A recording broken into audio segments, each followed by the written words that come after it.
There are so many different credit cards that can help you maximize your rewards across dozens of spending categories, but what if a single card could not only simplify your wallet, but also maximize your earnings? Today, I'm diving into the best single cashback cards that go way beyond earning just 2%. There's so many new options, including cards that earn up to 4% back on all your spending, so I'll break down the top contenders, their pros and cons, and how to choose the right one for you. And then I'll throw a little bit of a wrench in it all and tell you about an even better way to be earning 13% or more back on all your spending. I'm Chris Hutchins. If you enjoy this episode, please share it with a friend or leave a comment or review. And if you want to keep upgrading your life, money, and travel, click follow or subscribe. Okay, first I want to talk about the best cashback cards because a lot of things have changed. In episode 170, I had an episode called Cashback versus Points, and I made a case for cashback then. But this felt like it needed an update since there's been a lot of changes, most specifically the US Bank Smartly card, which has really forced a lot of people, myself included, to decide how much we really value our points. Today, I want to talk about the best single cashback card we can have in our wallets. And by that, I don't mean the US Bank card. If there is just going to be one card we can have to handle the everything category, anything you want to spend money on, what that card would be, and there's a few options, and then what that means for the points game. That said, I'm not going to cover everything I did in that episode. So if you want to go deeper and listen to the best cashback cards for every spending category and how I think about points versus cashback, go back to episode 170. Okay, so you know how we're going to handle this. We are not going to look at anything 2% or below because there are so many cashback cards out there for 2% that I think now, because of the cards that earn more than that, a 2% card is actually leaving money on the table. So today I'm really only going to focus on the cards that earn more than 2% on all of your spending. And fortunately, there's 9 different cards that I found that do that. But just to do a quick recap, I am not sharing all of this because I don't think points are valuable, and I think we should all just switch everything to cashback.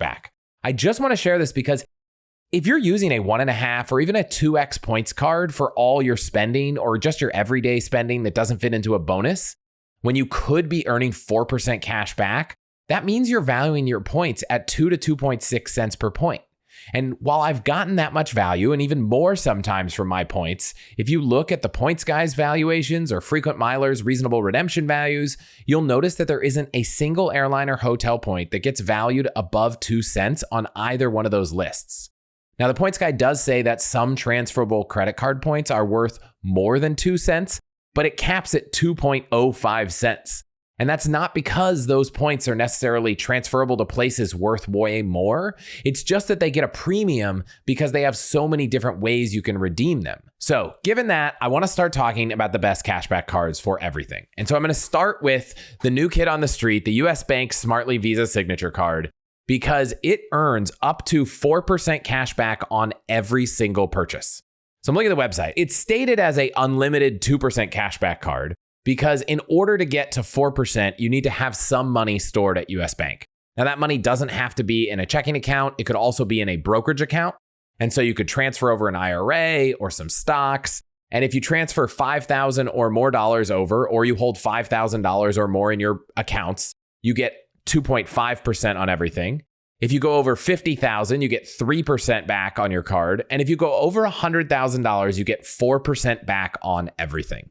Now, that is incredible. I don't honestly even understand how this is possible because as someone who now runs an e-commerce website, I'm not paying 4% to run credit card transactions. So how they can afford to give you 4%, I have no idea. How long this will last, I don't know. But I have multiple friends with this card and they have gotten their 4% back. They have not had transactions getting declined and they've been very happy with their experience with US Bank. So a couple of the basics here. $0 annual fee, which is amazing. No sign-up bonus. So if you think a lot of credit cards are giving away a lot of value in a sign-up bonus, that's not happening here. So that's some of the way that they're able to justify giving 4% back. At least that's my assumption. A couple other things about this card. One, it's missing a lot of the common things you find from premium travel credit cards. And I guess at a $0 annual fee, that's because it's not a premium card. But when you look at the return, it is. So there are no waived foreign transaction fees. So if you use this card overseas, you're going to be paying 3% for all foreign transaction purchases. There's also no rental car coverage, travel insurance, TSA or pre-check. So a lot of those things are missing.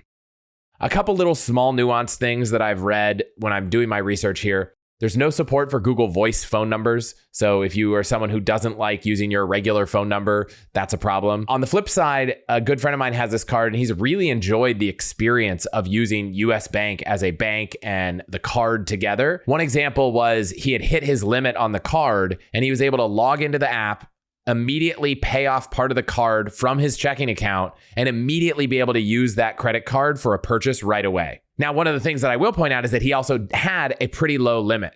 So this is someone that I know who regularly has high limits on other cards, and the highest limit he was able to get on this card was only $15,000. And so one of the drawbacks on this card is I have not heard a lot of stories of people getting really, really high limits.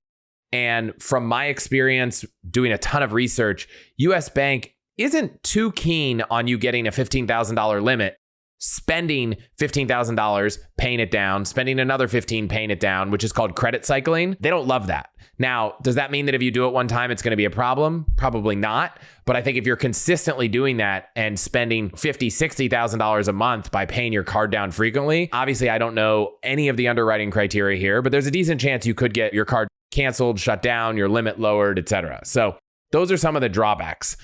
That said, if you have $100,000 that you can park somewhere at US Bank, and because you can do that with brokerage assets, it doesn't cost you anything. It's not like you have to put it in a checking account that earns 0% when you could be earning 4%.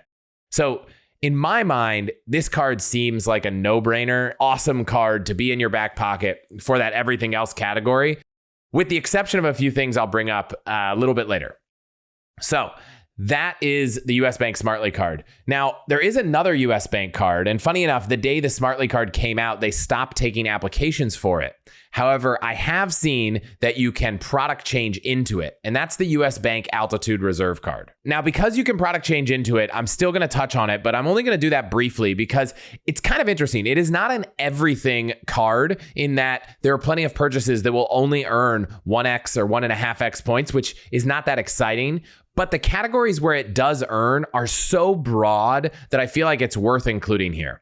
And that's because it earns 3x points on travel and all mobile wallet spending. So that's anywhere that you can pay with Apple Pay. And whether that's Apple Pay on your phone using Tap to Pay, or if you've noticed, there are a lot of websites now when you're using mobile, or if you have a Mac using Safari, you can use Apple Pay on the web. And that's not just Apple Pay, it's Google Wallet and Samsung Pay as well.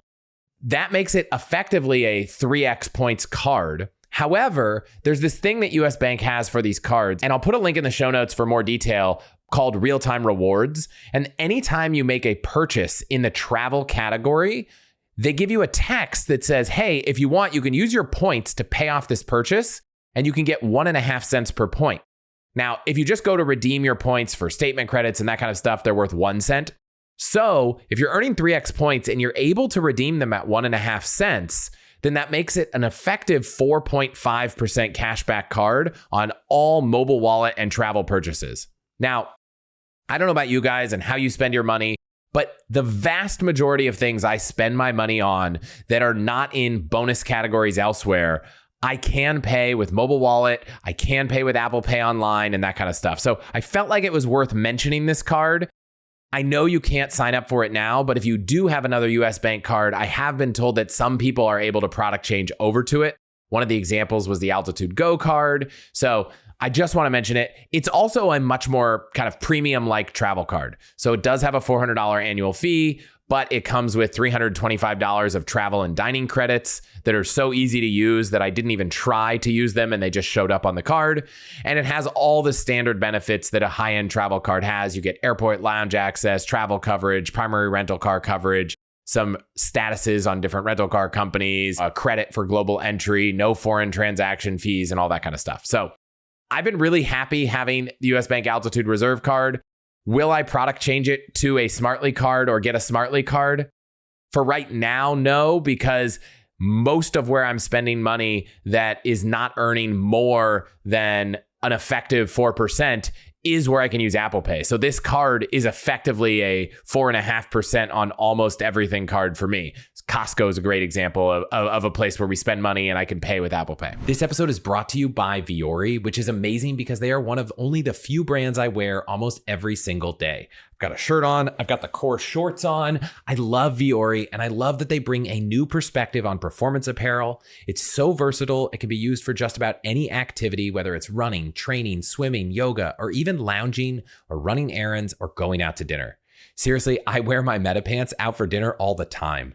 But today I want to talk about their Dream Knit collection because it's amazing. It is super soft, lightweight, moisture wicking, but also has this amazing 4-way performance stretch that makes it so comfortable. While it's almost impossible to narrow my Vuori recommendations down to just one thing, I want you to check out the Ponto Performance Jogger for men or the Performance Jogger for women. I know me and my wife Amy absolutely love them and wear them all the time. Seriously, I think Vuori is an investment in your happiness. And for everyone watching, they're offering 20% off your first purchase, plus free shipping on US orders over $75 and free returns.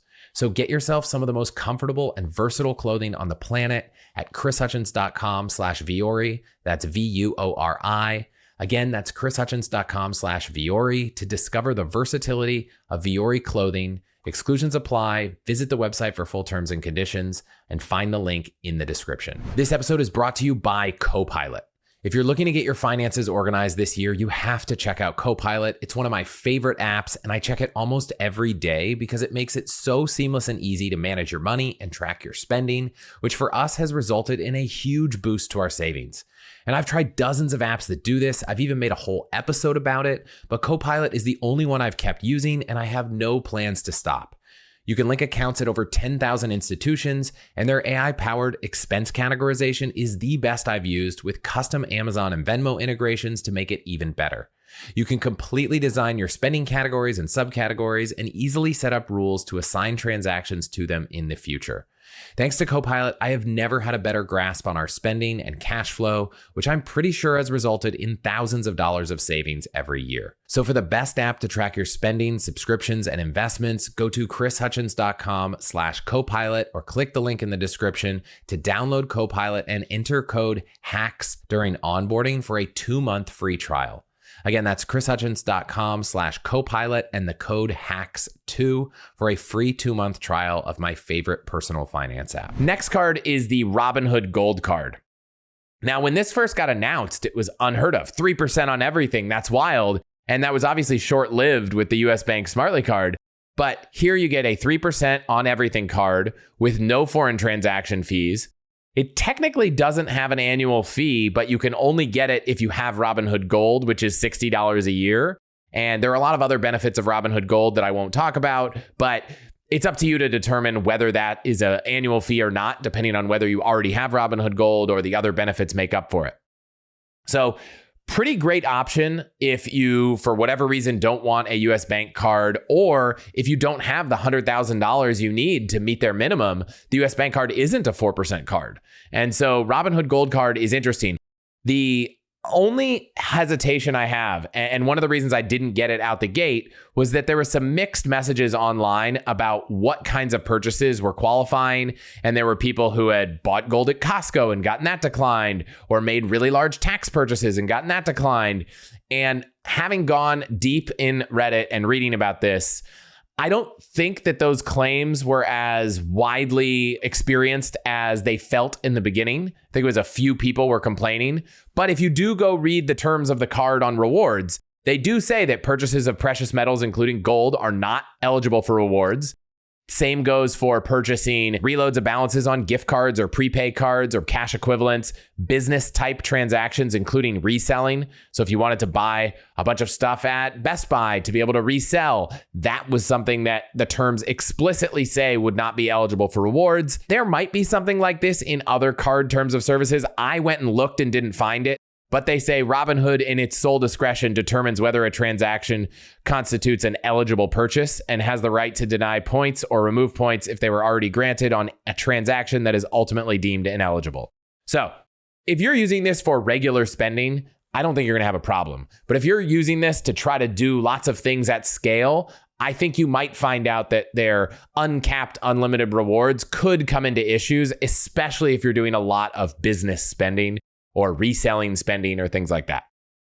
So I I think it's a good option, especially if you don't have the capital to be able to earn the higher rates with the Smartly card.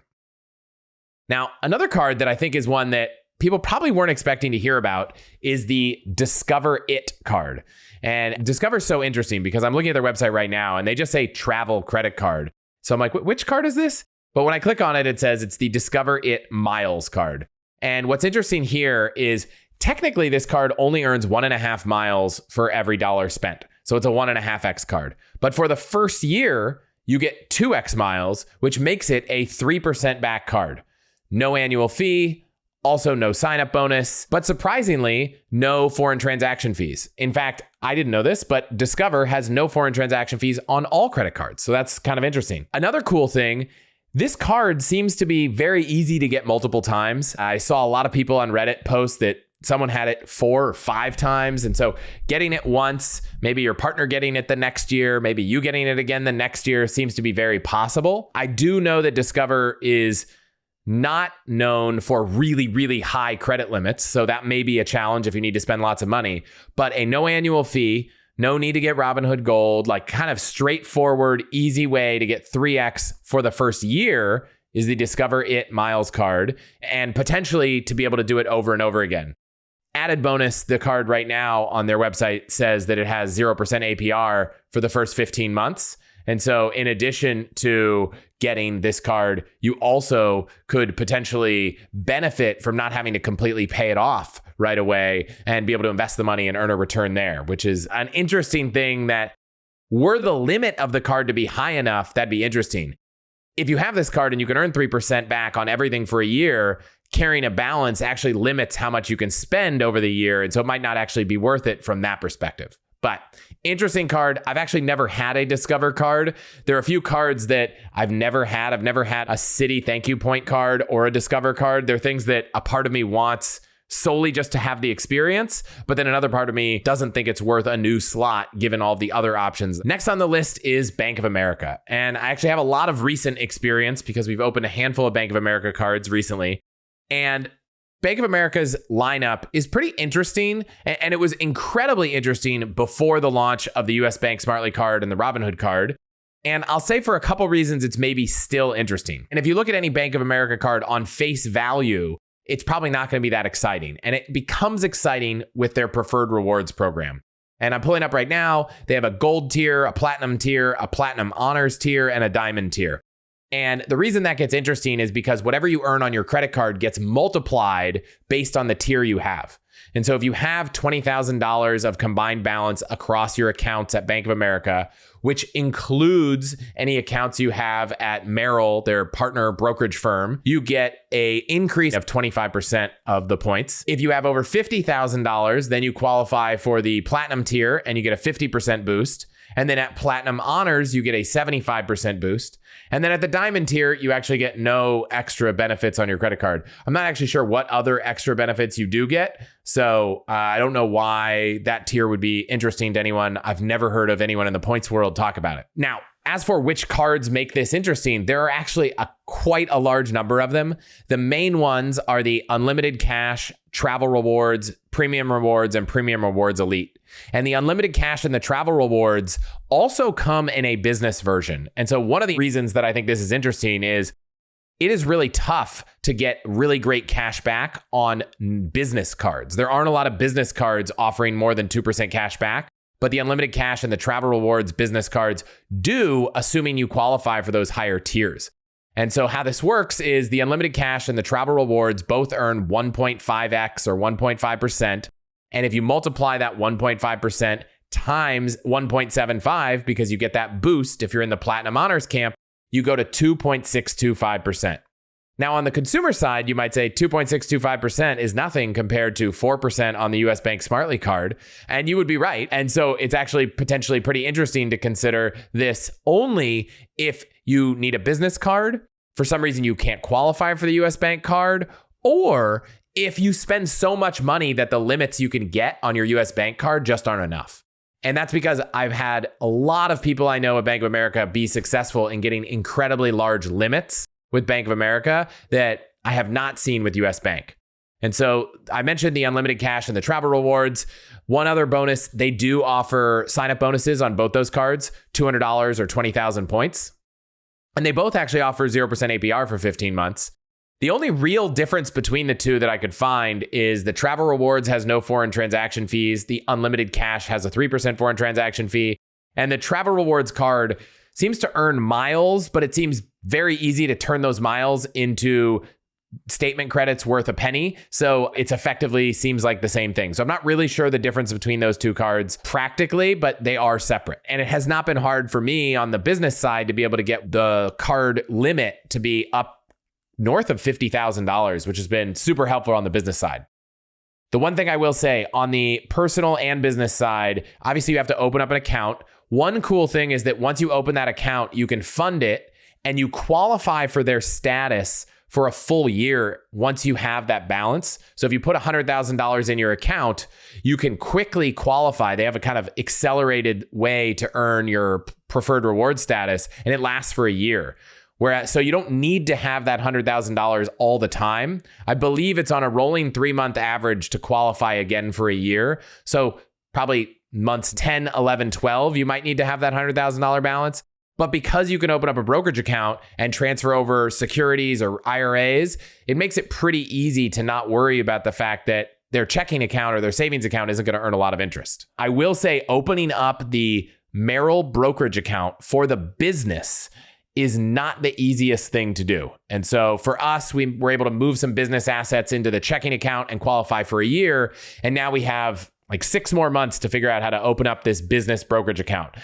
I know how to do it, but it requires a physical paper form that I believe needs to be faxed or brought into a branch. And so I just haven't gotten around to it.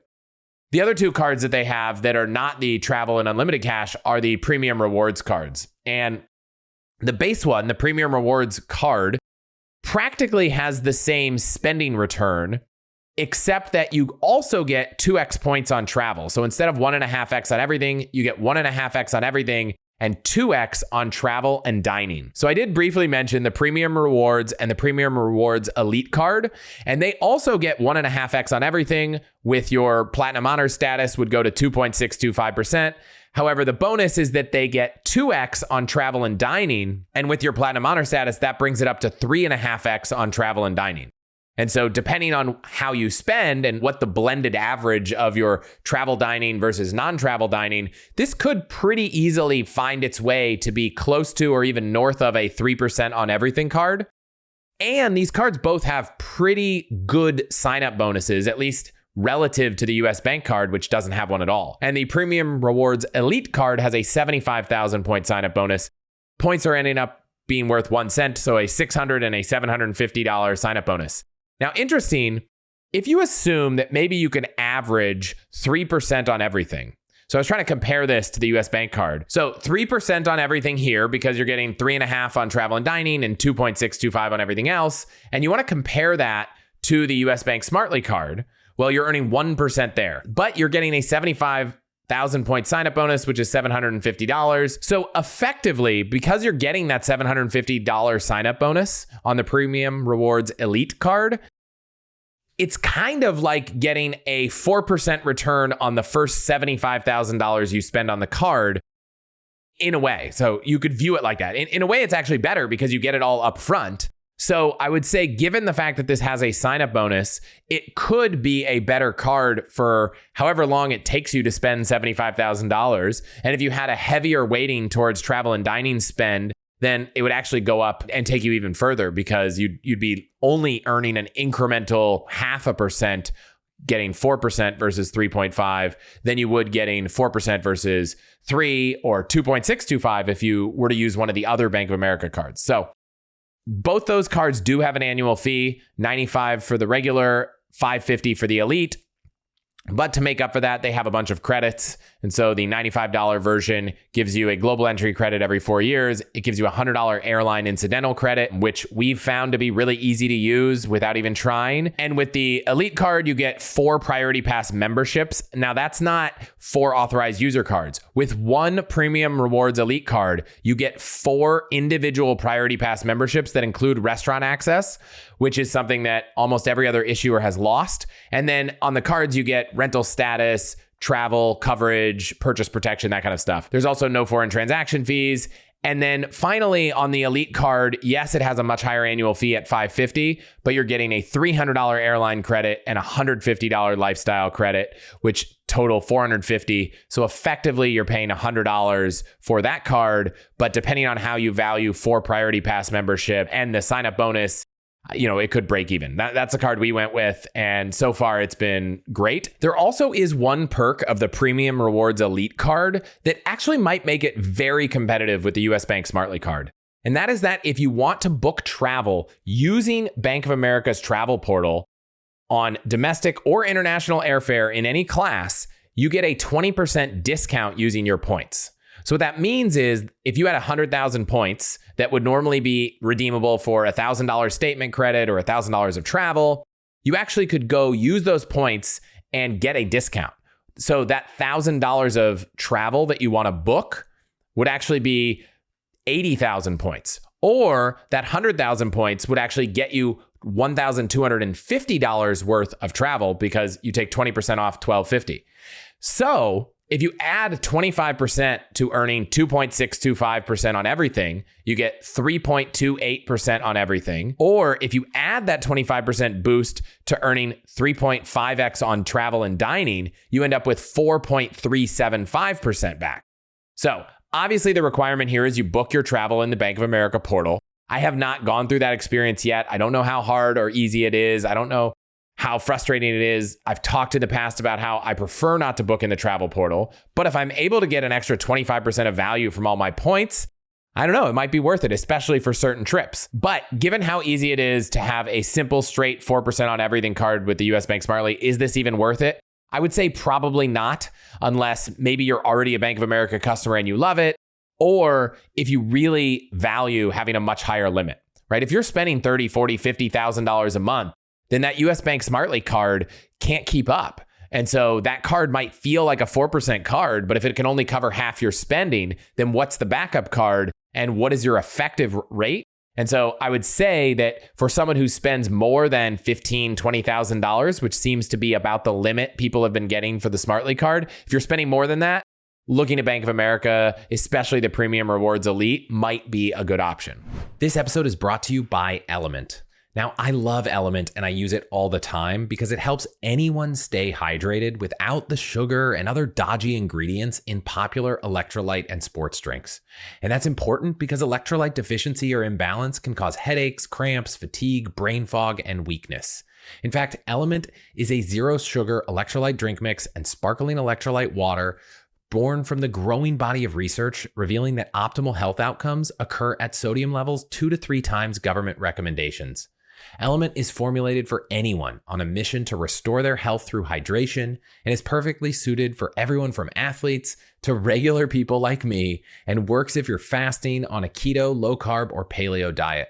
And if you're not sure if it's for you, don't worry because Element offers a no questions asked refund policy so you can try it totally risk-free. Get your free sample pack with any Element purchase at chrishutchins.com/LMNT.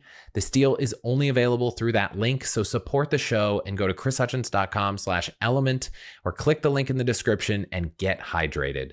This episode is brought to you by Gelt. Now, when it comes to building wealth, taxes are such a big part of the strategy, and as tax time gets closer, getting prepared now is so important. And now that I'm working with Gelt, I finally feel like I have a partner I can trust to handle everything for my personal and business taxes. You can think of Gelt as the ultimate modern CPA. Of course, they have an in-house team of expert CPAs to work with who can help you determine the most effective tax strategies to minimize risk and grow your wealth. But they also have an amazing tech platform that gives you personalized guidance to maximize deductions, tax credits, and savings. Beyond that, the tax library you get access to as a client has dozens of in-depth guides on things like choosing retirement plans, taxes for parents, qualified business income or QBI, and much more. So if you're ready for a more premium, proactive tax strategy to optimize and file your taxes, definitely check out Gelt. And as a viewer, you can skip the waitlist. Just head to chrishutchins.com/Gelt, G-E-L-T. Again, that's chrishutchins.com/Gelt, or find the link in the description to stop overpaying on taxes. The last card I'm going to mention is the Alliant Credit Union Visa Signature Card. And I don't know anyone that has this card. I've never had this card. I've never had an account at Alliant. But the one interesting thing is it is a 2.5% cash back on everything card. It does have a few hoops that you have to jump through, but no annual fee, no foreign transaction fees, does have some travel protections. It does not have a sign-up bonus. And so if for whatever reason, none of the other options make sense for you, I said at the outset, I'm going to talk about cards that earn more than 2% on everything. I think this qualifies because it's 2.5%. The only catch is it's only on up to $10,000 per billing cycle. So $120,000 of spend.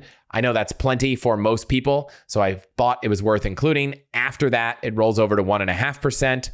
The requirements you need to jump through to make this work is you do need to enroll in e-statements. I imagine everyone listening here prefers getting electronic statements to paper ones.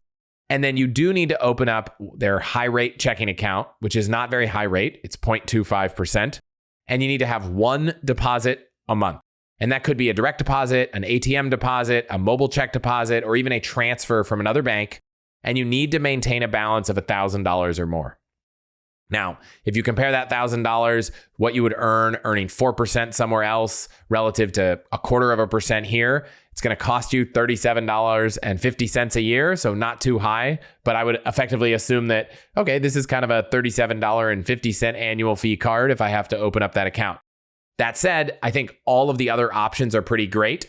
But if I go through how this looks in my head and I compare them really quickly, if you have $100,000 that you can move in brokerage or dollars, US Bank Smartly seems like the easiest, unless you need a really high limit, and Bank of America seems to make that a little bit easier. Or if you need a business card, that seems to be easier. If a lot of your spending is mobile wallet and travel, and you can open up a US Bank card and you're able or eligible to product changeover, the Altitude Reserve could be interesting. If you're willing to use Robinhood, I know there are a lot of people that have strong feelings about it. 3% seems to make sense and be the best option if you don't have $100,000 to transfer over. The Discover card seems to be a good backup to that, though it's only effective for a year, so you'd have to keep reapplying for it or opening it with your partner. But if all of those don't make sense, the Alliant as a backup earning 2.5% is interesting. But at the point we're talking about 2.5% back on everything you spend money on, I start to think about whether I would actually rather just have 2x points with something like the Capital One Venture X or the Venture card. So that's the summary here. Now, I said that was the single best card, but I couldn't help myself from doing a really quick look at the card optimizer tool I built and looking for the best cards that might complement that. Let's say you decide, you know what, this is the year for cashback. Let's forget about points. What do I do? Are there any other cards that you could pair with a card earning 3-4% cash back that even makes sense? If we start first assuming you have the Smartly card, it's a really easy filter. You're looking for any card where you can earn more than 4%. And there aren't a lot of cards, even on categories, that earn that much more. The most common cards that I would say can beat 4% there's a handful of cards that do these rotating categories or categories that you pick, like the Bank of America Customized Cash, the Citi Custom Cash, US Bank Cash Plus, where you earn 5, sometimes 6% on some amount of money that when you annualize it ends up being around $6,000 to $10,000 a year.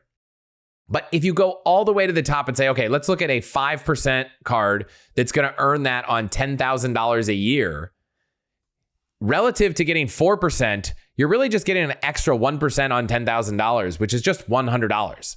Now, if I saw $100 on the side of the road, I'm definitely going to pick it up, but I'm not sure that I would open up a new credit card, add it to my wallet, think about which card I'm using, think about when I've spent too much so that I don't use it anymore to earn an extra $100. So if you've got the Smartly card and you're earning 4%, I can't really make a case for any other card unless you're focused on a welcome bonus or you want to earn points. And on that welcome bonus point, we're going to get to that. Now, if for some reason you don't have the Smartly card and you're really only at 3%, Then there are a few more options. Those category cards now are going to earn you an extra 2 to 3%, which could be worth $200 a year, maybe $300 a year. Still probably not worth it relative to what you could get from another card in your arsenal. But where I think it could be worth it is not the rotating cards that have a limit, but there are some cashback cards out there where you can earn 4 points or 4% back on a handful of categories. And when those cards come into play, I think if you're sitting with the Robinhood card earning 3%, it could be worth putting some of your spend on them. And the first one I'm going to mention might really surprise you because I don't think I've ever really considered it, but that is the Verizon Visa card. Now, the obvious challenge here is you can only get this card if you're a Verizon customer, which means you're probably already spending way more money on your phone bill than you would need to somewhere else, at least based on my experience as a former Verizon customer. But if you are eligible for this card as a Verizon customer, not only do you get $10 per line discount on your Verizon bill, but you get unlimited, uncapped 4x on dining, grocery, and gas. So it's effectively just 4% cash back. You're earning these Verizon rewards. But the one caveat I'd say is those Verizon rewards seem to only be able to be used to offset your bill. And I couldn't find anyone that could explain what would happen if you earned more Verizon rewards in a year than your bill. Like, what do you do with that money? How do you get it out? Can you pay a negative balance in your bill and get reimbursed? That was a little bit unclear. But if you're looking for a supplement card for the Robinhood Gold card and you spend a ton of money on dining, groceries, and gas, and you have Verizon, that could be a pretty rewarding experience. There's also a gold card out there from a very popular bank that has 4x on dining and groceries. And that is capped at, I believe, $25,000 and $50,000. And so if you're spending a lot a year in those categories, that could be worth it because it's not just capped at $6,000 or $10,000. So if you have a 3x card, that could make sense.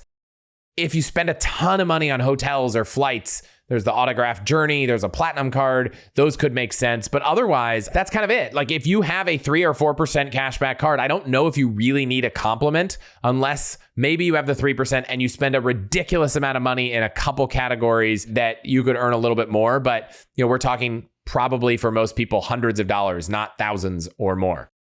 But to go back to all those point valuations, there are plenty of options where points are worth more than 1 cent. Right? You can look at almost every airline point and Hyatt points, mostly not the other hotel points. Points are worth more than 1 cent.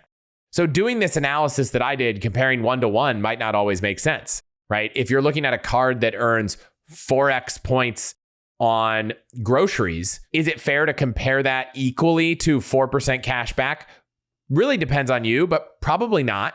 If you have a 3% cashback card and you're comparing it to earning 3 transferable points on dining, I don't know. I'd probably take the points over 3 cents almost every day.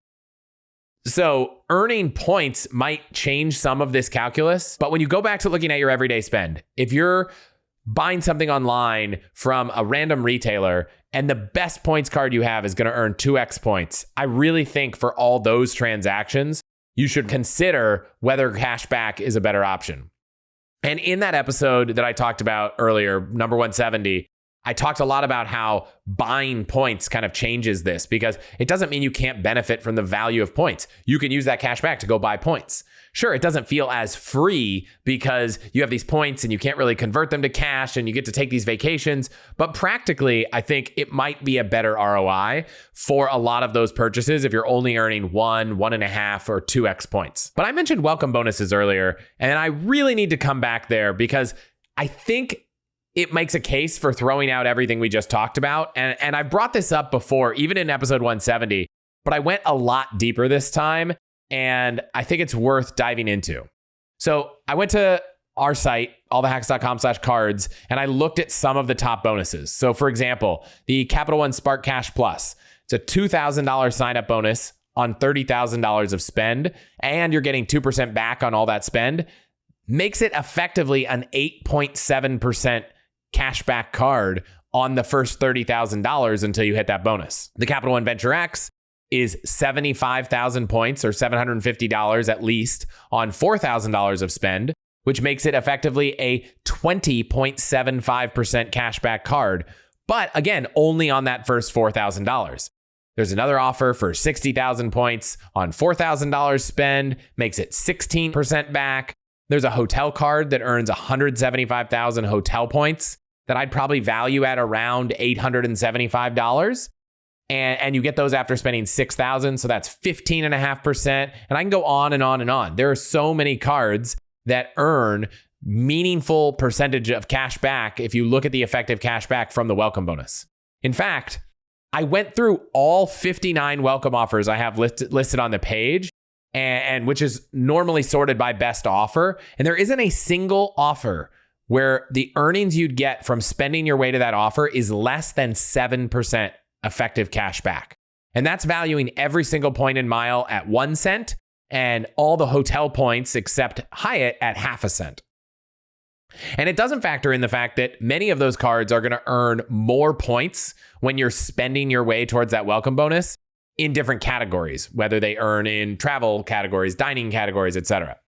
So I want to share some of the analysis that I did because it really changes my mind on how I think about spending. So from the analysis, I learned a lot of things. But first off, there are actually way more than 59 cards out there. That's how many I had listed on the site with a welcome bonus. So as I was going through the list, first, I decided to add another 30 to the site. So hopefully by the time you're here, there's 89 or more cards on the site. And there will always be some cards I don't include, but I am trying to include everything I find that's worth adding. If you look at the long tail of random cruise cards, cards just for people that have poor credit and are unsecured cards and have no bonuses or even earning, I'm not including all of them. Now, I think you all know that some of the links on the website are partners of the show and we earn an affiliate commission when you use those links. So first off, thank you to everyone who does use those. They're a big way to support the show and it means a ton to me, Amy, and all of us.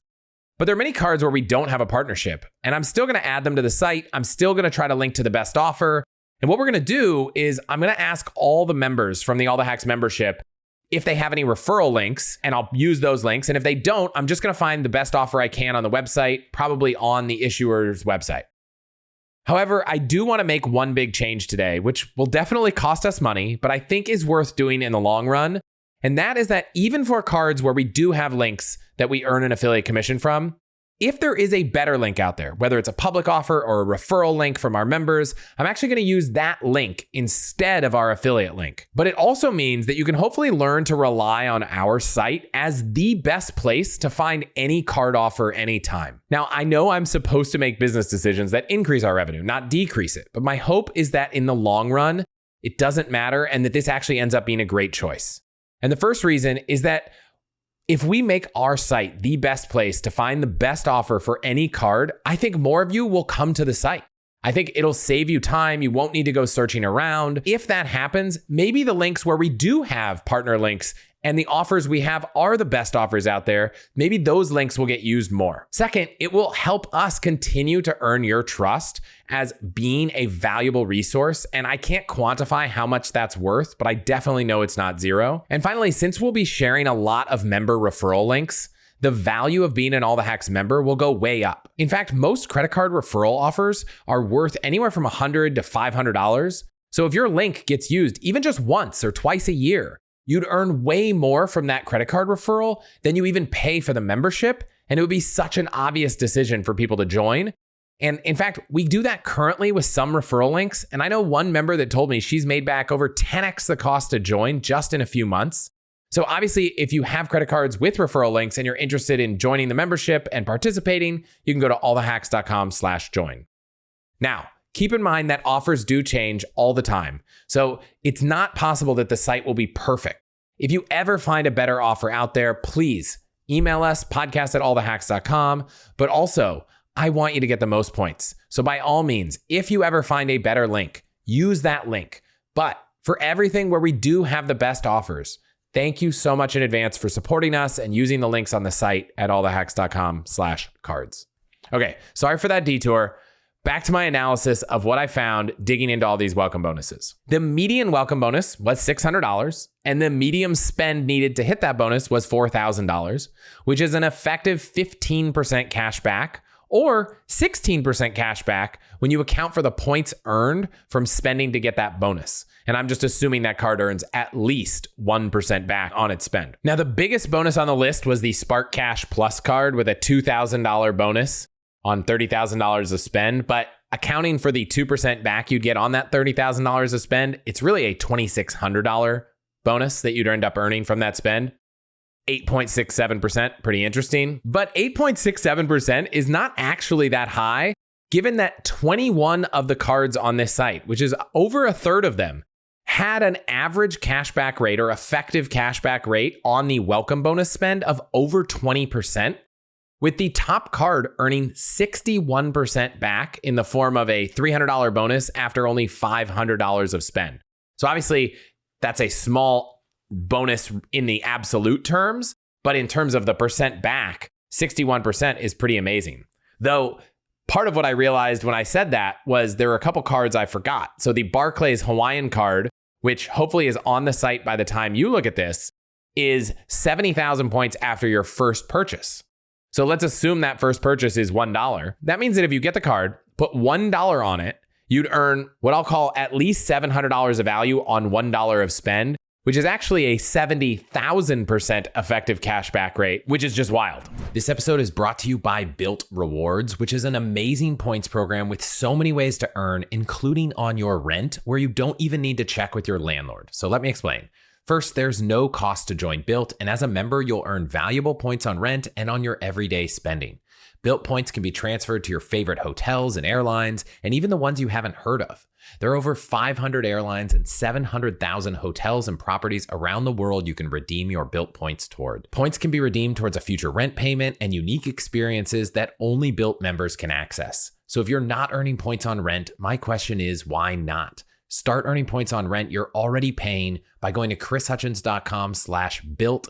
That's chrishutchins.com/built, B-I-L-T. Make sure to use our URL so they know we sent you, chrishutchins.com/built, or the link in the description to start earning points on your rent payments today. Finally, if you were to somehow be able to sign up for all 59 cards on the site today, you would need to spend $307,000 to get all 59 bonuses, which would be worth $41,925, which is a 13.66% return on all your spend, effective cashback. Now, obviously, that doesn't include the 30 cards I mentioned I'm going to try to add.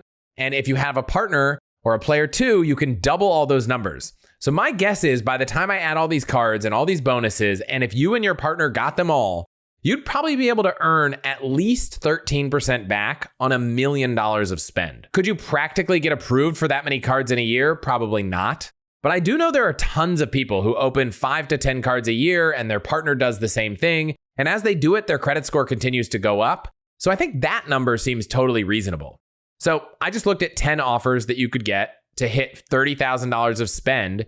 And if you really want to maximize things, you'd get $6,800 back, which is effectively a 23% cashback rate. And if you wanted to do that same $30,000 of spend on just 5 cards, you'd lower the bonus to $4,125, but it's still 13.75% back, at least as an effective cashback rate. Obviously, some of these points can be worth a lot more if you use them the right way, but even if we're just valuing them at 1 cent a point, that is an incredible amount of cash back compared to the first half of this episode. We were just talking about earning a max of 4%. So I could obviously keep going. This is a lot of fun for me, but I think this is a good place to stop. And the big takeaway here is I think that you should be thinking about earning the most back by first deciding how many cards you're comfortable opening up each year to hit bonuses. Then look at the best cards at the time you're opening them and the best bonuses on them. And if you can account for all of your spending in a year, right? If you only spend $30,000 a year, I would make a case that you shouldn't open up any of these cashback cards, and you should instead open somewhere between 5 and 10 cards a year. And if you're with your partner, that's 2 to 5 cards per person. And that would get you 13 to 23% back on all of your spending, and more if you value points more than 1 cent. And so I think that's the right strategy. Now, if you're someone who spends $1 million a year, I don't think you can do this strategy. I think you're going to run out pretty quickly because by the time you open your 30th credit card in a year, I think you're going to get a lot of declines from banks and issuers. That said, if you're someone who's spending a much smaller amount of money, which is probably more like all of us, I think there are a lot of options that give us way more cash back, way more points than any of these other things. So I just push you all to think about whether welcome bonuses is actually the best way to manage your spend. And you can go look at all the cards to decide what the effective earning is and also how much you have to spend.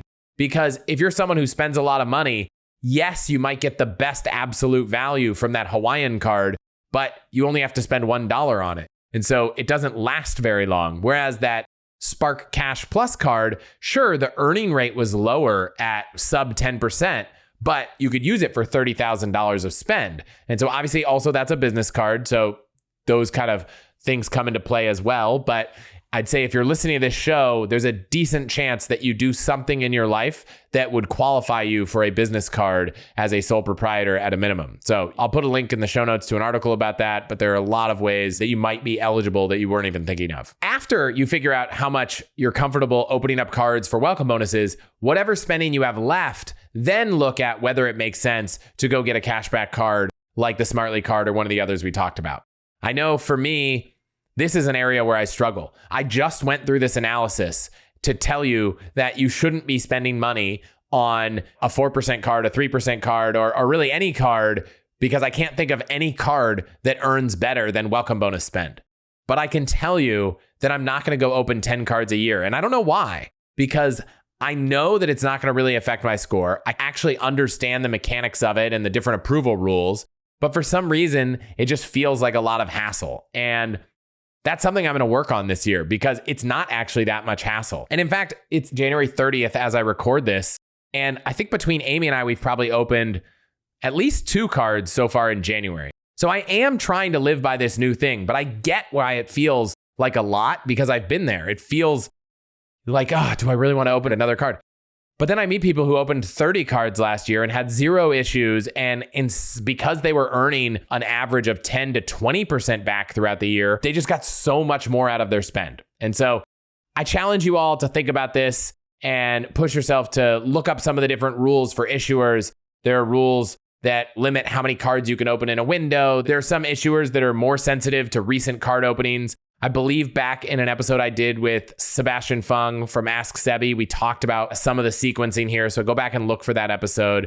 But I hope this was helpful. If you want to go deeper on some of these questions or even ask me or our community, I invite you to join the All the Hacks membership where I try to answer everyone else's questions. And I even put out some mini episodes in the last few months that go deeper and into areas that I just can't share too publicly about. So you can find more of that on allthehacks.com/join. I hope those stories were awesome. If you have some of your own, please continue sending them in. I love hearing them. Thank you so much for listening. I really appreciate all the time you put in here. Hopefully all the rabbit holes I go down are helpful for you all to earn points, earn status, maximize your cash back, and everything else. That is it for this week. Email is podcast@allthehacks.com. I will see you next week.